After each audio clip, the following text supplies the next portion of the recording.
I'm here today in Hampstead in London with Tony Parsons.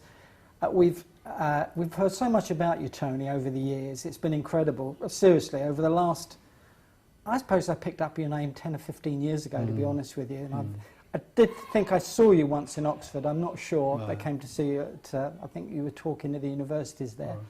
But it's great to be here today. We were in India in February, and your name came up a few times. And it's very nice of you to do an interview with us. I said to John yesterday, Tony, that we've done lots of interviews, but it's going to feel really difficult probably to do an interview with you, because people, if they look at your website or they see what you're saying or your books, probably get the idea that there's no attainment, no one to get there, no one that could get there, and who is this person that could get there anyway, right? So we were talking about it yesterday in the car, and I said, so it'll be an interesting interview. Yeah. I'll keep it as brief as I can, but just to tell us a little bit about what your real message is to people. Right, well, you're talking about getting there and know where to get to. I mean, basically the message is saying that the seeker feels, the seeking energy is the seeking of something that they feel they've lost. So the message is, this message is saying that there is nothing lost. What you look for is already in everything. It never went away. You did to go and look for it. And the very act of going to seek what you long for makes what you long for hide. In a way, what you long for hides, and this is brilliant, what you long for hides from you by already being everything. And being you. Well, no, it isn't. No, when you start saying it's you, then you're bringing in something personal. This message is absolutely impersonal. There's no question of this sudden enlightenment happening to a person. It can't happen to a person because the nature of the person is to seek this enlightenment. Could this I use enlightenment isn't available for the person. No, nobody ever becomes enlightened. Could we go back to the first point where you said they go seeking something that they think they've lost? How does this happen, or why do we think? Or do It's we in the feel nature of as a very young child, the brain is sophisticates and sees the world as separate. So it artificially constructs something called you. The whole nature of what we call me or the self is actually a fabrication. It's a fabrication that comes and goes. It's an inconstant state. There isn't actually a me, you sitting there. You're not sitting there. And you might feel you are, and then tonight there won't be anything in deep sleep, and then tomorrow morning you will wake up and think you are this person. There is no person. And the sudden collapse of that artificial construct is liberation. Could I use the words, or could the words be used, or you probably wouldn't use them, but could you use the words pure consciousness, or just spirit, or the one spirit that functions all things? No, there is no word. No word. There's no word that can describe this. It's indescribable because it's unknowable. Liberation is the end of that which knows it can call something something. Could I ask you then, Tony, in your life, this time round, if you want to put it that way, okay, you obviously started, or seemed to start seeking. Oh yeah, I was a seeker. Well, Tony Parsons, that died one day, was a seeker, and just like anybody else. So it was seeking and looking for something it couldn't find, because what it was looking for was already everything. And But did Tony Parsons... so the seeker was looking for a particular thing. That's the problem. Right.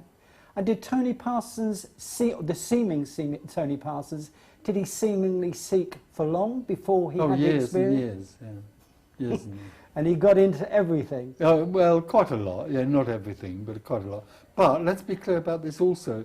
The seeking that Tony Parsons had, or apparently did, has no relevance to liberation at all.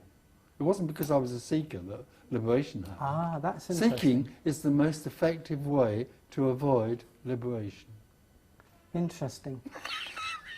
But did Tony Parsons, before Tony Parsons started seeking, was Tony Parsons a businessman? Yeah, And, well, yes. And yeah. he liked money and he liked Yeah, goods. enjoyed and he liked business homes? more than anything else. Enjoyed running a business Okay. and all of that. Yeah, oh yeah, quite. So you're really saying that you could have had the experience without seeking? Oh, no question about it. It is the experience, or what you like to call enlightenment or liberation, that happens regardless of seeking, not because of it. So it would have happened anyway? Oh, absolutely. Of course it does. And it happens to all sorts of people who aren't what we call seekers. Right. And so you're basically saying that it can happen to anybody at any time. Yes. And is it like saying the fruit is ripe on a tree? Could you put it that way? You could say that, but it isn't anything to do with the person or where they've got to in their lives. It's just that there is what I call a readiness for this to happen. But it isn't the person's readiness, it's just a readiness. Mm. Is it the end of self-consciousness? Oh, absolutely the end of self-consciousness, or the self or the me, simply suddenly collapses. Of course it's artificial anyway, but it just collapses completely. And there's nothing left. There's no one left. There's no one that now knows they're liberated. Mm. There's no one. There's just liberation. It's And indescribable. But there are going to be people, Tony, looking at this interview, okay, that we put on the internet, and very interested in what you're saying, because there was a seeming Tony Parsons that seemed to seek, and these people are looking at this on the internet will be those seeming Tony Parsonses yes, absolutely. that seem to seek. There's hundreds and thousands of them. Hundreds and thousands of them. And of course what appeals to them is the idea that they can find something. Yeah. And that's what keeps them from Finding it. this. But presumably there was somebody who was seeking. Yeah. There are also other people who are self-conscious who are not seeking. Yeah. But the fact they're not seeking doesn't mean they're liberated. No, it doesn't, but also they can be. But they can be. No question. No question of that at all. Absolutely. Because actually, liberation, it has nothing to do with the person. No. Absolutely. Yeah. It's the end of the apparent construct of a person. Okay. Which is artificial anyway. Yeah. So, Tony, would you, and probably a personal experience that you had, and some people don't like to talk about these mystical, call it that, experiences or whatever. Could you tell us about, would you mind telling us about the experience? Yes, except that I didn't have it. This Tony Parsons. It wasn't Tony Parsons who had an experience. No. It was suddenly that the whole construct, artificial, inconstant construct of Tony Parsons suddenly was no more. Nobody did anything about it. There was nobody doing that. No. It was that suddenly that whole sense of self-consciousness simply evaporated. Whoomp. Was it quick, slow, gradual? Do you mind talking about it? It was quick. It was instant. Instant. But there wasn't anything that knew that was happening. It was just that suddenly there wasn't anyone there anymore. There wasn't any sense of a centre or an identity. Right. Could you call it, for want of a better word, cosmic consciousness or I enlightenment? don't like the word Words. consciousness. I don't even know what it means. I think consciousness is a very unfortunate word. I've heard you use the word just life. Like beingness. All that was left was being. All that was left was life. There was only life, and there was nobody having that life anymore. Life wasn't happening to Tony Parsons. Life was happening. That's what's here right now. Absolutely, yeah. This is life happening. Absolutely. and the experience, not that there's anyone having this experience, but presumably living in like that is very different from living. It's not, in a sense it's not. Everything is the same as you see it in a sense, except that what the individual seeker sees is always separate from them. So that's why seeking is so unsatisfactory, because the person is always apart from what's happening. But the walls and the books in your face are just the same as you would see them, except that there's no one here seeing them, and there's nothing here that feels separate from them. So this is togetherness. Would you say that you experienced then being everything? Not that you No, experienced not being everything in the sense I am the sea and the sky and the walls, because there is no I to be am. There just is sitting on a seat talking. So you could say if you use the word consciousness, which you don't want to, But it's not self-consciousness. No. It's not even a cosmic It's self-consciousness. not, and it's not an awareness of this thing sitting here talking. It's just this thing sitting here talking. So it's the natural reality. Yeah. What is? It's actually the natural reality. Mm. And this thing can function. This thing will go out and have dinner in a minute, or lunch or something, and get up from here and walk down the stairs. But nobody will do it. It's just what will be happening. Mm. Is there an absence of anxiety? Oh, yeah. And the things Well, that who's going to be anxious? Yeah. So if you had a message for anybody out there looking at this now, Tony, if you did, what would you say to them? There is no advice that can be given to the individual seeker, because the individual seeker will get hold of it and turn it into a formula. Yeah. The nearest I can get to it is come to see that all there is what's happening. All there is what's happening. And I've also said come to see, but there isn't anybody that can Come to see. All I can say is all there is life. How many seeming years was this ago, Tony, that you experienced what you would say is reality, or 20 odd years ago. 28. Was it in a park? I heard you. No, that was when I was very young. That was only a glimpse. Right. Thereafter, I was still a seeker. This was up in Wiltshire when I was living on my own, more or less. Although by then I'd met Claire, who I'm now married to, and she's very much a part of this. You know, in the end, when we lived together, this had happened to me. After a little while, it happened to her, and we shared this together with other people. Wow. But in that sense, I was just somewhere, and suddenly there wasn't anyone. Does Claire talk about this? Oh God, often? yes. Does she talk about But it? she doesn't talk about it in the same way as I do. She doesn't present it. She comes to everything, and then she talks to people on a one-to-one basis. Right. What makes you share this and write books about it? And No, nothing. This isn't on a mission. This isn't something that thinks I must go and share this with the world. It's what happens. Yeah. No agenda. It's Going- like us making Going these to little documentaries. Going We to just do it. Tesco's and buying potatoes is what happens. Yeah. Having this meeting we're having this afternoon is another thing that By the happens. sound of it, and it's not more important to have No. this meeting than to go to No. Tesco's. And liberation is the realization that there is nothing that's significant or important. There is only life, which is utterly beautiful and without some special purpose. It's just, why would that need a purpose? It just Exactly. is flowers flowering. It doesn't need any reason to flower. So It's the same with everything. It's as if a layer is added to this life that ends up individual people. The individual layer, you could say, is like a bit of artificial software that's been added, and it's completely and utterly useless. Get over that one. Yeah. Yeah.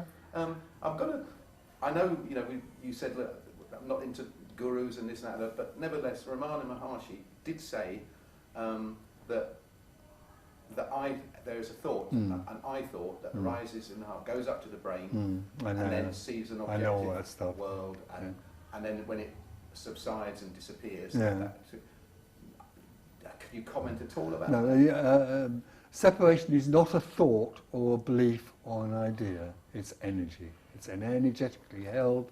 It's in every cell of the body. We grow up as individuals. We reinforce the sense of being individual, and that's embodied in us. It's like an energy that's embodied, and it's like a contracted, resistant, tense energy. So you're saying it goes much deeper than Oh thought. God, yeah.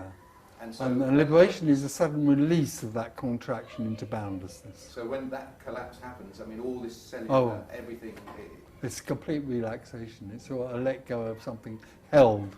It's a let go of a held energy. Would you call it fearlessness, Tony? Fearlessness? There is or- fearlessness in it, but you can't describe it. The trouble No. is you can't say this is one thing or another. It's not stillness or peace or fearlessness or anything. There's no way of describing it. Staying on the subject of the energetic sense in the cells of the body, when it collapses, can that be sometimes like a crisis?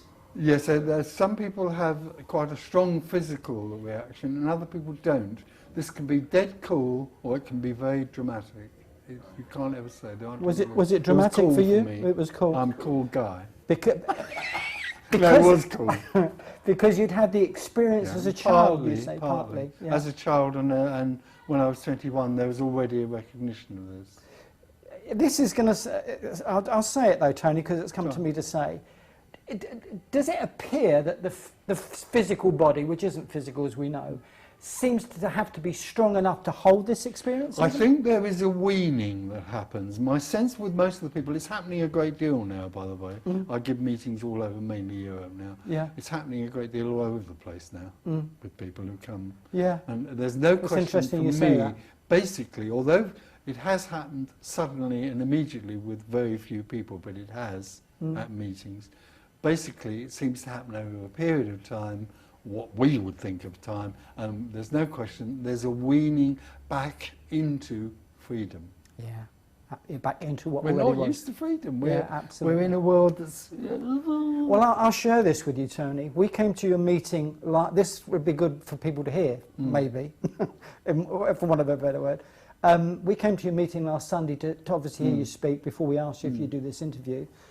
And that evening I went back, and definitely something took place within me. Right. And then John phoned me on the Monday morning, I think it was the Monday morning, wasn't it, John? And he said, do you know I had a strange experience last night? I can't explain. And I had the same experience. Really, yeah. The only way I could describe it was almost like a vagueness, almost like can be, yeah. you know, I wasn't there. Vacantness. Vacantness, yeah. Where am whatever. I? Yeah, exactly. Yeah, it can be like that. So your energy, Yeah, or the I one can't energy, mine, it's absolutely, energy. yeah. The one energy, Yeah, or very whatever you want to powerful, call it, is very powerful. Yeah, it is. And you seem to share this energy, and you say it in words in the best way you can describe it, even though you say there's nobody that can get this. Just your energy alone seems to facilitate a happening. Would you say that? So it's not my energy No, at all. absolutely. It's a dynamic. Yeah. There's a dynamic about this message which is not held in normal messages. The normal teaching is telling you that you are a person who can get somewhere. That doesn't have this dynamic.